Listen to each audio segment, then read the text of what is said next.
Las 12:25, aquí continuamos ahora Marbella Radio en la 107.6 FM de Radio Marbella.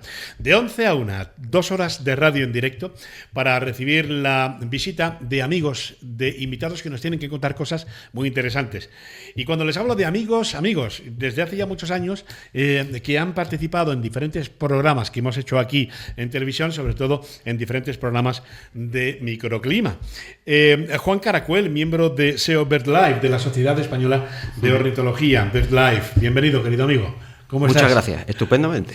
Oye, hacía ya tiempo que no te veía. Sí, ya hacía... la alegría que me da. Ya hacía como... Yo creo que a principios de año, así, ¿verdad? Que nos fuimos. Sí, efectivamente. Sí. Y además, en uno de los últimos microclimas que hicimos juntos, con un programa muy interesante sobre las aves urbanas. Efectivamente. Las que habitan aquí con nosotros. Que son muchas y casi invisibles y que no nos percibimos de ello. Con la importancia que ello conlleva, ¿eh? Claro. Y bueno, y algunas de los que vamos a hablar hoy no las podemos considerar estrictamente aves urbanas, pero las podemos ver desde la urbe. Sí, sin duda alguna. Hoy inauguramos nueva sección, el Arca de Noé. Vamos a hablar sobre todo del mundo de la ornitología, del mundo de las aves, de tu campo más experto en lo que eres. Te digo esto porque verás, ahora muchas asociaciones celebran el Día Mundial, el día 12 de octubre, que siempre lo hemos caracterizado por el Día de la Hispanidad, y solo se ha quedado el 12 de octubre, el Día de la Hispanidad. Ahora no, ahora ya son muchas las instituciones que dicen, bueno, pues el día 12 de octubre también vamos a celebrar el Día Mundial de las Aves Migratorias. Vale, pero vosotros precisamente desde SEO BirdLife es el día 6 de octubre, cuando se celebra el Día Mundial de las Aves general. Eso es. Que es el 6 de octubre. El 6 de octubre. Bueno, el 6 de octubre suele ser el primer fin de semana de octubre, es cuando se suele celebrar. Caiga más o menos el día, o sea, caiga el día que caiga, ¿no? Claro. Juan, vamos a hablar de aves migratorias, porque la importancia del fenómeno migratorio en las aves es muy destacable. De todas las especies de aves presentes en la península ibérica, la mayoría son migradoras en mayor o menor medida. Todas prácticamente migran, salvo algunas que ya se quedan a vivir con nosotros, ¿no? Juan, ¿por qué migran las aves? Básicamente migran porque necesitan tener alimento disponible a diario prácticamente. Hay que tener en cuenta que muchas especies de aves, sobre todo las más pequeñas, tienen metabolismos muy, muy rápidos y entonces necesitan alimentarse prácticamente a diario. Cuando en el centro, en el norte de Europa, incluso en la península ibérica en algunos puntos, pues hay mal tiempo, hay mucha lluvia, o hay incluso mucha nieve o hielo, las poblaciones de insectos en esos momentos lo que hacen es prácticamente entrar en diapausa, que se llama, ¿no? No están disponibles. Tampoco hay una cantidad para las aves insectívoras para las aves granívoras de semillas o de frutos, porque en esa época no se producen, ¿no? Pues claro, las aves se tienen que ir a otro sitio, porque ahí, en cuanto que tengan unos cuantos días de que no se puedan alimentar, mueren directamente. Oye, Juan, ¿y cómo se orientan las aves para realizar los movimientos migratorios de ida y vuelta tan sumamente perfeccionistas? Exactamente, eso está todavía un poco ahí, se está estudiando, se está viendo. Hay una cosa curiosa que sí me gustaría comentar. Mira, hay aves que son claramente diurnas en su quehacer diario, digámoslo así, ¿no? Pues cualquier tipo de pájaro así pequeño, ¿no? Y sin embargo, la gran mayoría de ellas migran durante la noche. Fíjate qué cosa tan curiosa, que un ave que es diurna totalmente, que de noche no ve.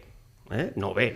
Y utiliza la noche para migrar. Utiliza la noche para migrar. Esto, la explicación que se le ha buscado es que evidentemente durante la noche no hay predadores que las puedan cazar en vuelo, porque un ave que viene volando, pues a lo mejor cientos de kilómetros, ya viene con un cansancio, claro. y no sería presa demasiado difícil para cualquier tipo de predador alado también, ¿no? Juan, los cambios que nosotros, los humanos, estamos haciendo en la naturaleza a escala global, ¿Están también modificando el comportamiento migratorio de las aves? Sí. Ya lo podemos, desde SEO, como entidad científica que es, nunca se quiere decir algo sin tener unos datos que lo respalden. Y ya desde 1998, creo que recordar que es la fecha exacta, se están realizando una serie de programas de seguimiento, yo participo en algunos, que se está haciendo año tras año, ¿no? Y ahí se están viendo cuáles son las fechas de llegada, de las primeras llegadas de algunas aves, ¿no? Y ya con unos 25, sí, desde el 98, pues unos 25 años de estos programas, se puede ir viendo que efectivamente hay algunas fechas que se están adelantando, de algunas aves que están volviendo de África en fechas anteriores a las que volvían antes. Esto todavía son datos, digamos, no es a una escala de mucho tiempo, pero ya son datos que se pueden tener como que algo está cambiando, efectivamente. Desde luego. El año pasado, el lema sobre el Día Mundial de las Aves Migratorias fue precisamente la alerta sobre el aumento de plásticos. Sí, claro. Este año, la alerta y el lema es mucho más preocupante. La falta de insectos. Sí, ese es un gran problema, claro. Es que hay estudios por ahí, que el que quiera y tenga tiempo y lo quiera buscar, lo puede buscar. Hay bastantes estudios de entomólogos y de científicos, vamos, en general, que hay alguno que se atreve incluso a decir que el 75% de los insectos han desaparecido. O sea, que hay un 75% menos de insectos. De insectos. Madre mía. Esto puede parecer un poco exagerado, pero los que ya tenemos unos años y hemos estado mucho en el campo lo notamos también a la simple vista, ¿no? Mira, ayer me contaron una cosa que yo, de verdad, ratifico lo que me estás diciendo ahora mismo, Juan. Ayer me contaron que había un señor, un pastor, que ahora con estas últimas lluvias, un pastor que coincidió con un señor senderista, y este hombre le preguntó: ¿qué tal? ¿Cómo estamos? Tal. Y dijo: muy bien. Dice: qué buenos días de lluvia para que salgan las alujas, ¿no? Y le dijo el pastor, dice: no, es que ya no hay alujas. Claro. Bueno, hay. Las alujas son, pues eso, los hormigones, reinas de alas, ¿no? Que se utilizaban, pues eso, para muchas cosas, ¿no? Ya no existen las alujas. Bueno, sí existen, no es que no existan, pero que hay muchas menos hormigas que antes y por lo tanto, pues salen menos alujas, claro. Pero en general, en todo el tema de insectos, sí es que es una cosa que es súper lógica. Si la industria agrícola, pues yo la llamo así, la industria agrícola, está masivamente utilizando todo tipo de productos químicos contra los insectos, pues es normal. Eso es normal. Nos traes algunas especies fantásticas de migración que podemos ver por aquí de paso, porque además no hay que olvidar una cosa, que estamos en un lugar privilegiado a la hora del paso de aves migratorias. Estamos en Marbella, que es un lugar esto es lo que se puede llamar prácticamente un cuello de botella migratorio. Un cuello de botella. Aparte de las más vistosas, como puedan ser las aves planeadoras.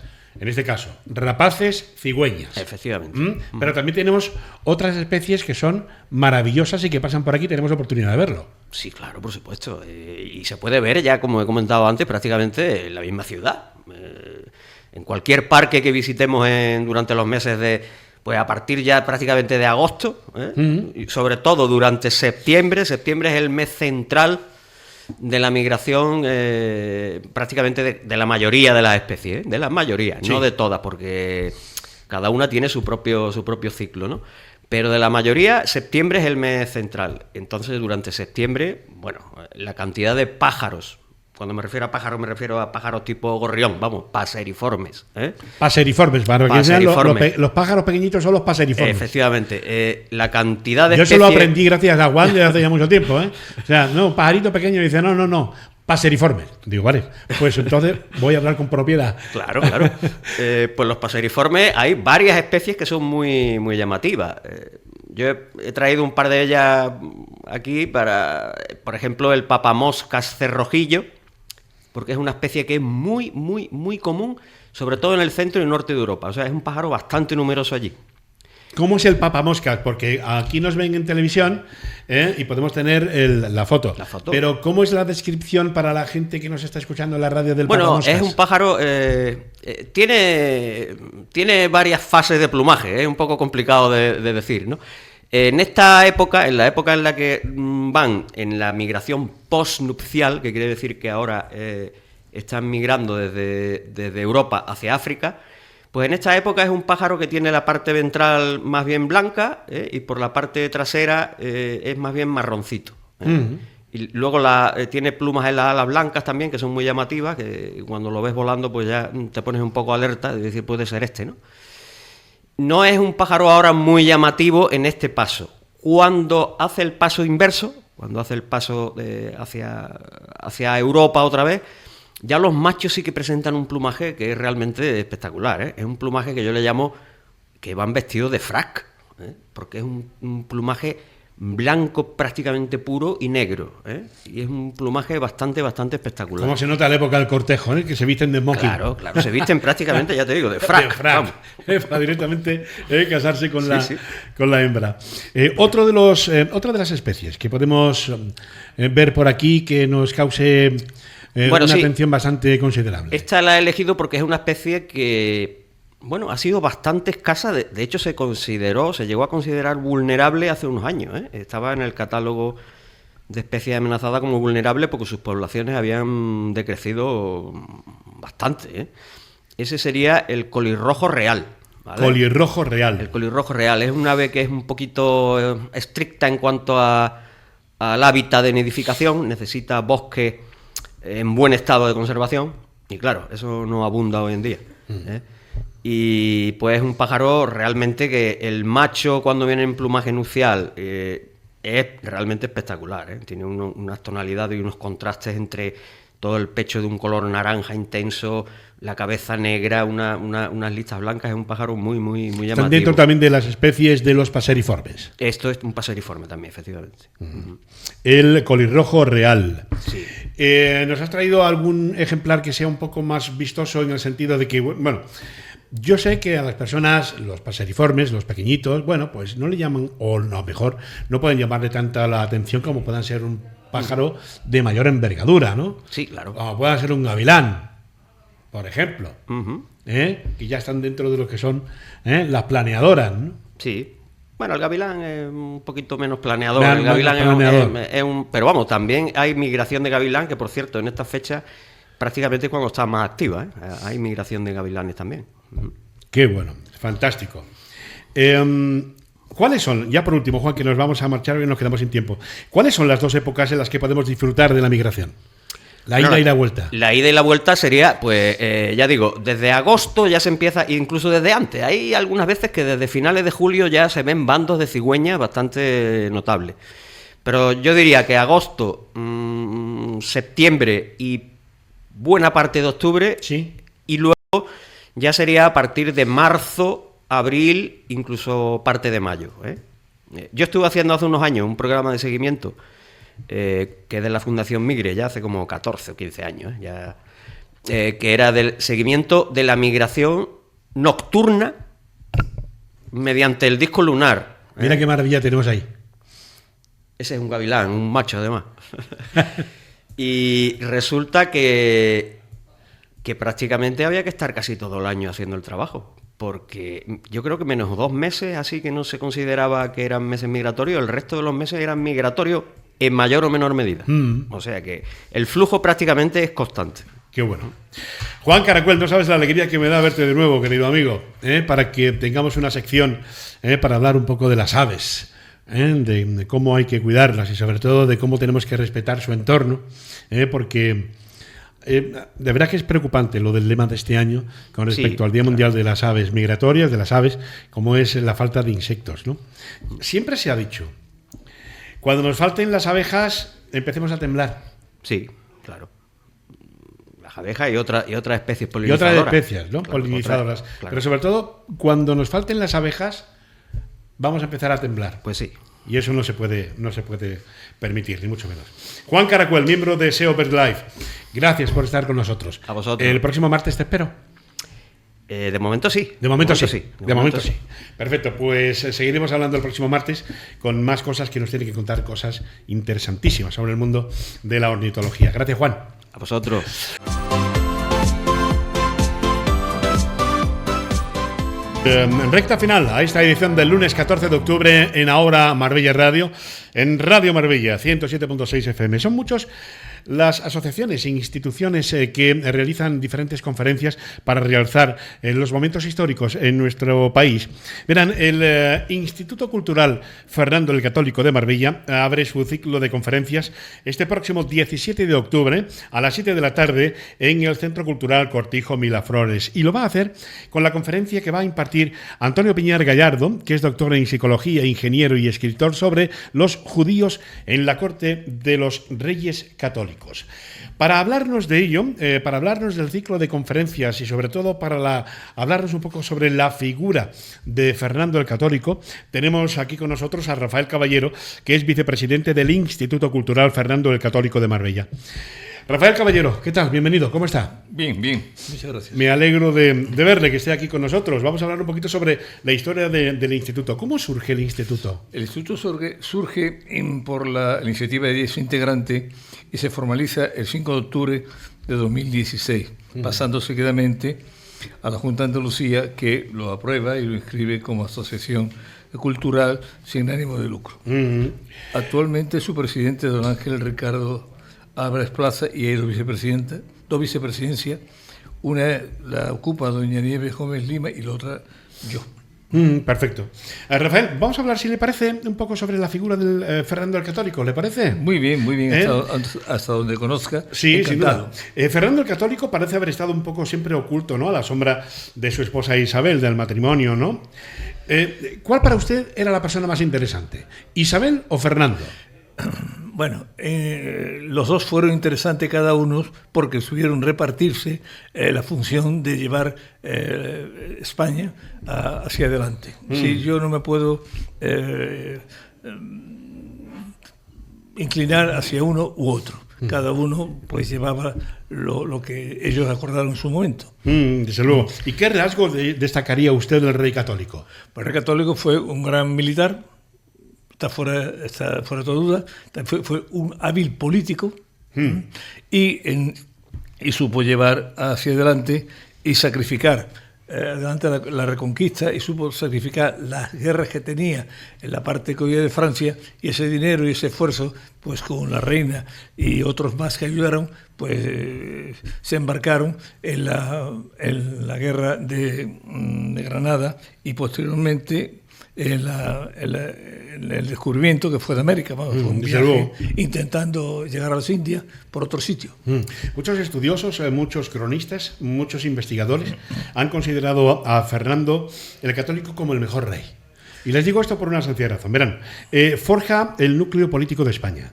Su visión como hombre de Estado y militar es decisiva, como bien decía, para conquistar el Emirato Musulmán de Granada, vencer en la guerra sucesoria de Castilla, hacer de Navarra un reino hispano, conquistar Nápoles y, en suma, convertir a un país débil, fragmentado y minado por las rivalidades internas en una potencia mundial, que la convirtió así en España, ¿no? Totalmente, estoy de acuerdo. Yo soy investigador histórico también, con licencia 253, 1985, estoy de acuerdo con esas personas, compañeros, que así se manifiestan. ¿Siempre lo han considerado como uno de los mejores reyes? Sí, yo a título personal entiendo que hubo dos grandes reyes, este y Fernando III, llamado el Santo. El Santo. También fue un gran rey que impulsó mucho la conquista, y no llegó a Granada antes porque las tropas se negaron tras la conquista de Córdoba, porque estaban cansadas y además hacía falta dinero, porque para todas estas cosas hacía falta mucho dinero. Para mí, dos reyes importantes.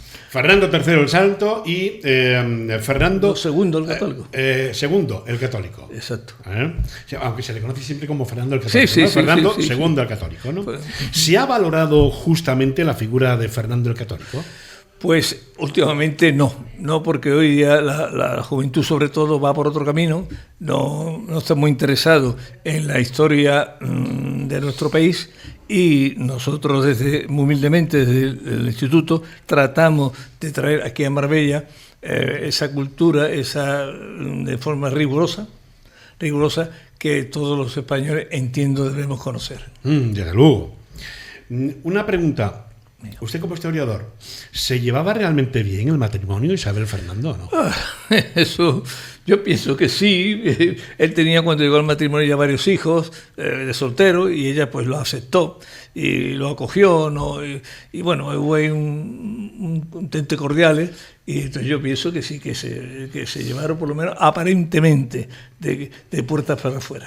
Una cosa importante, ¿usted cree que Fernando el Católico se encargó más en una época de los reinos italianos que de las nuevas conquistas americanas? No, yo no lo creo, porque tenemos ahí un historiador que habla de un libro del año 1959 que pude comprar, descatalogado por supuesto, y entonces él también se ocupaba mucho de dar instrucciones, ordenanzas, en aquella época se llamaban, de las cosas que administrativamente había que hacer en América.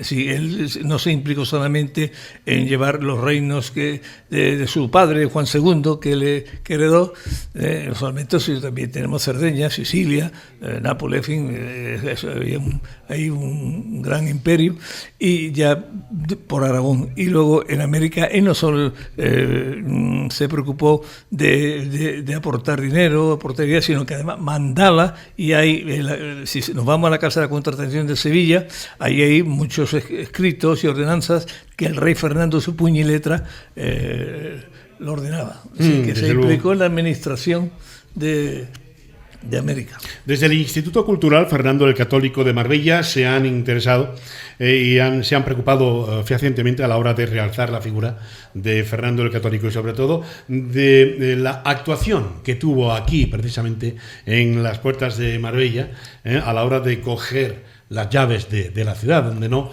corrió ni una gota de sangre, ¿no? Afortunadamente. Afortunadamente, y eso es importante. Para las partes. Y además se han preocupado en trabajar y en realzar la figura de Fernando el Católico, porque no hace mucho, aparte de que la figura de Fernando el Católico está muy ligada a la figura de Marbella, ¿no?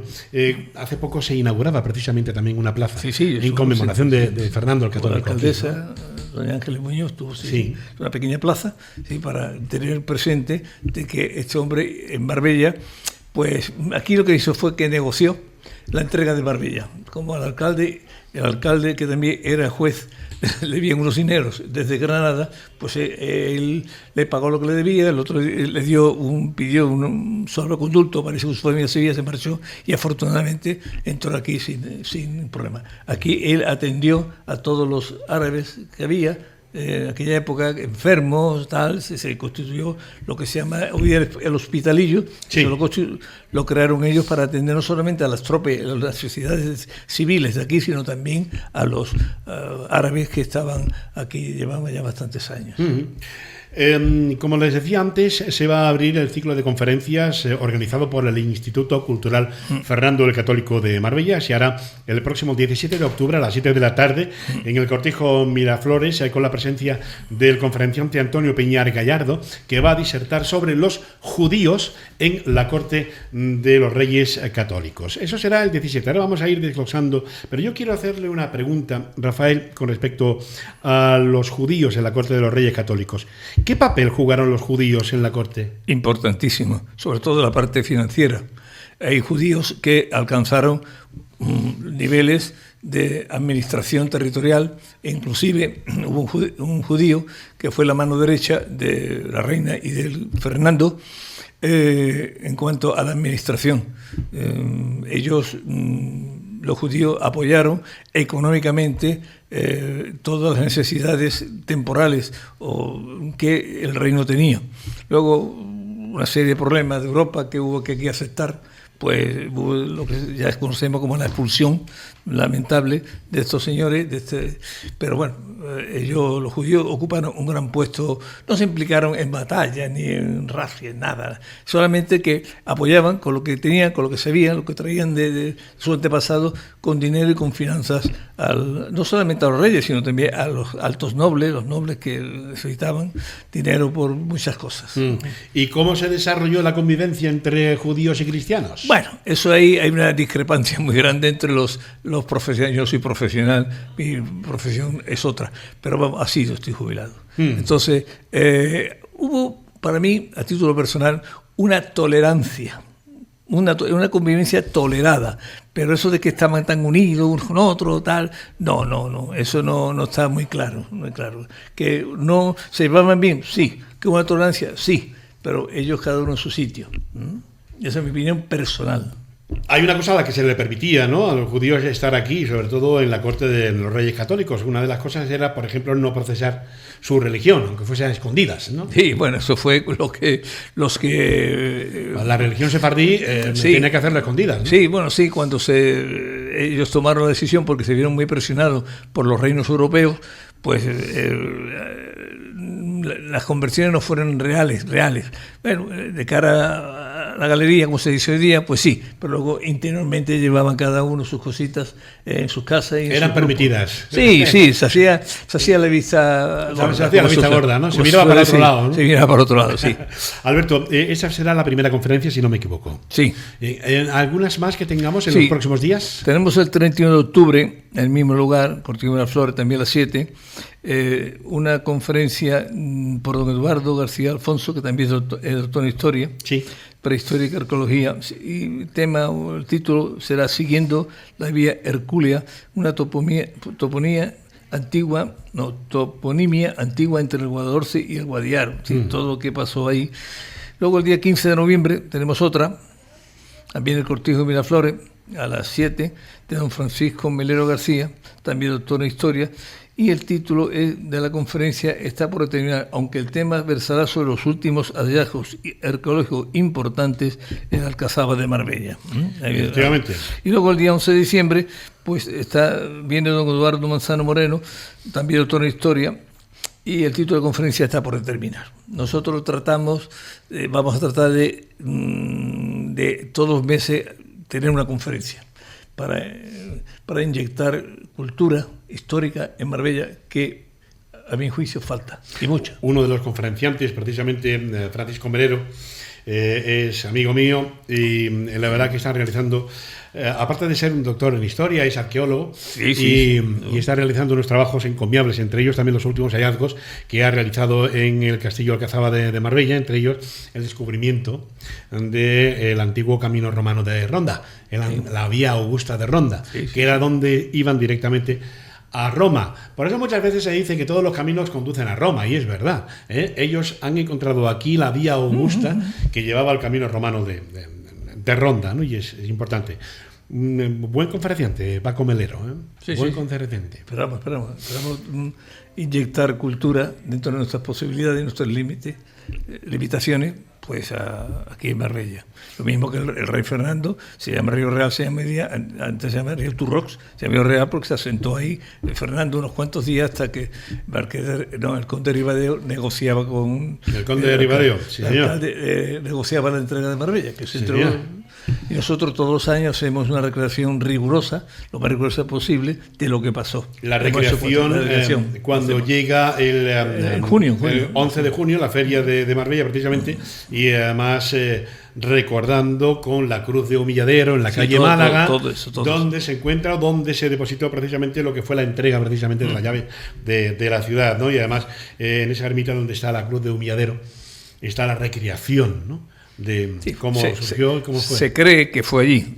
Nosotros, como tratamos de ser muy rigurosos y no hay documentación fehaciente que fuera ahí, pero bueno, se admite de que algún sitio tuvo que ser, y ahí por el río que pasaba, por el arroyo de aguas pluviales, el puente de Málaga, sí, es posible que fuera allí. Lo que sí se admite es la entrega de las llaves de la ciudad, sin una gota de sangre. Eso está clarísimo. No como pasó en otras ciudades que realmente sí que hubo derramamiento en Málaga. Málaga, por ejemplo, fue... Y Frigiliana también fue trágica, sí. Que Málaga, el rey aquí no interesaba entrar en combate, ni estar 2 ni 3 meses sitiando Marbella. Interesaba rápidamente negociar, porque la clave de él era irse a Málaga y cerrar ganar Málaga y cerrar el suministro de pertrechos a Granada, de Reino Nazarí, claro. sí, soldados y tal. Y entonces ahí fue donde ya le cerró Granada, y Granada estaba perdida en cuanto perdió Málaga. Sin duda alguna.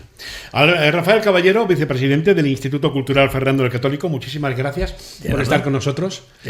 Enhorabuena por ese ciclo de conferencias que van a realizar desde el Instituto en el Cortijo Miraflores, en el Centro Cultural Cortijo Miraflores, en días sucesivos.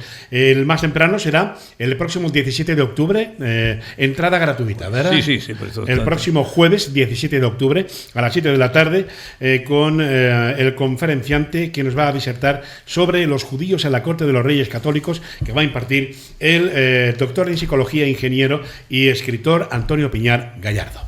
Muchísimas gracias. De nada. Gracias por estar con nosotros. A servicio de Televisión Marbella en cuanto a todo lo que quiera. Muy amable, muchas gracias. Quédese con nosotros porque vamos a despedir el espacio. Nos quedan 3 minutos prácticamente para cerrar esta edición de Ahora Marbella Radio, en Radio Marbella 107.6 FM, con la producción de Belén Gil, la dirección de Antonio Borrego, y a los mandos técnicos de este barco radiofónico, como siempre, impecable, porque sin ellos esto no puede salir a antena.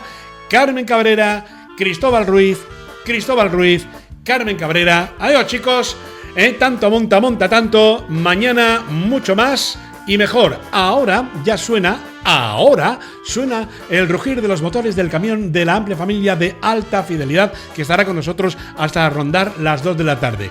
Que pasen buen día del lunes y, por favor, no se mojen mucho. Hasta mañana.